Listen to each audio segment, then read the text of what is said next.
साधु और डाकू की कहानी। कहा जाता है कि अहंकार मनुष्य का सबसे बड़ा शत्रु है। मृत्यु के बाद एक साधु और एक डाकू साथ साथ यमराज के दरबार में पहुंचे। यमराज ने अपने बही खातों में देखा और दोनों से कहा, यदि तुम दोनों अपने बारे में कुछ कहना चाहते हो तो कह सकते हो। डाकू अत्यंत विनम्र शब्दों में बोला, महाराज, मैंने जीवन भर पाप कर्म किए हैं। मैं बहुत बड़ा अपराधी हूँ। आप जो दंड मेरे लिए तय करेंगे मुझे स्वीकार होगा। डाकू के चुप होते ही साधु बोला, महाराज, मैंने आजीवन तपस्या और भक्ति की है।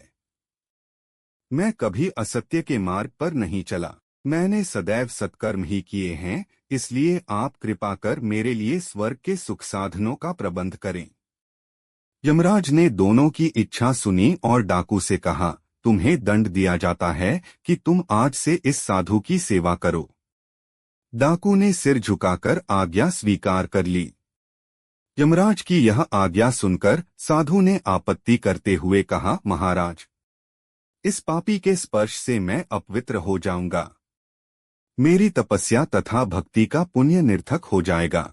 यह सुनकर यमराज क्रोधित होते हुए बोले, निरपराध और भोले व्यक्तियों को लूटने और हत्या करने वाला तो इतना विनम्र हो गया कि तुम्हारी सेवा करने को तैयार है, और एक तुम हो कि वर्षों की तपस्या के बाद भी अहंकारग्रस्त ही रहे और यह न जान सके कि सब में एक ही आत्मतत्व समाया हुआ है।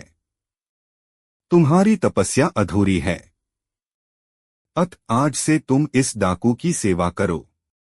इस प्रकार साधु का अहंकार के कारण मरणोपरांत उसे एक डाकू की सेवा करना पड़ा।